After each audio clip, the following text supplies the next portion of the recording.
Si le bâtiment de la bibliothèque municipale de Colmar paraît assez austère vu de l'extérieur, sa cour intérieure est en revanche une vraie splendeur. En fait, la bibliothèque a élu domicile dans l'ancien couvent des Dominicains. Il jouxte la collégiale Saint-Martin. Un havre de paix en plein centre-ville, très apprécié des lecteurs. Ces lecteurs n'imaginent pas que le vrai trésor de la bibliothèque se trouve en réalité sous leurs pieds. Pour y accéder, il faut serpenter au milieu d'allées envahies de livres jusqu'à un minuscule escalier en colimaçon. Voilà, nous descendons à la réserve, donc un espace sous alarme strictement réservé au personnel et qui contient les trésors de la bibliothèque. La réserve, c'est donc le coffre-fort de la bibliothèque. Ici sont entreposés ses plus précieux ouvrages.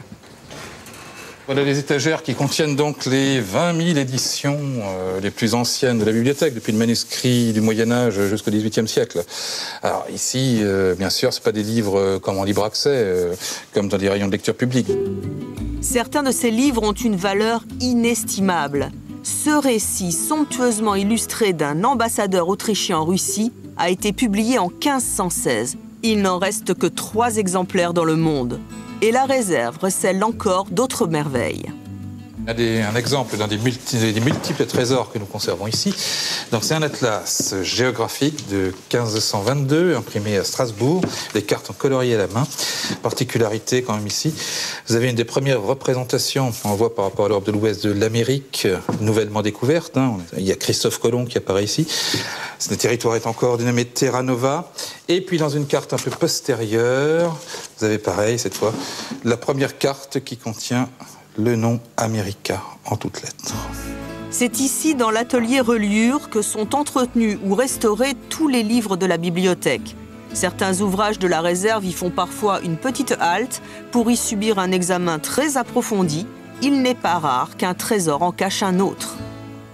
Pour nous, il est très important de pouvoir décoller ces fragments pour pouvoir identifier les textes qui sont portés dessus, car ça peut être des témoins de textes complètement inconnus par ailleurs. Et c'est donc très très précieux. Alors voici le résultat de ce qu'on peut trouver, ça c'est sur un autre livre. Donc c'est le début d'un fabliau en vieux français, d'un texte poétique, satirique donc, qui date du XVe siècle, qui a pu être identifié grâce à nos amis du CNRS. Enfin, un peu plus haut, le cabinet des estampes renferme lui aussi de purs chefs-d'œuvre. Cette partie-là, elle est vraiment au niveau des paumes. Regarde voir comme c'est intéressant. On voit vraiment que c'était un travail qui a été fait à la loupe. Ça ne peut pas être autrement, quoi. Plus de 110 000 pièces caractéristiques du patrimoine alsacien sont précieusement conservées dans ces boîtes. Parmi elles, des photographies ou des dessins, sans oublier bien sûr les fameuses estampes. Une estampe est un document imprimé, un motif à partir de bois gravés tels que ceux-ci, qui vont donner ces résultats. Ici, ce sont des ex-libris. Ou à partir de métal gravé qui donneront ce type de résultats.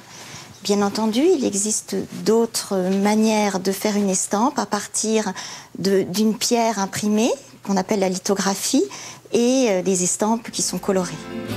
Autant de pièces chouchoutées tout au long de l'année, afin que ce patrimoine iconographique traverse encore de nombreux siècles dans les meilleures conditions.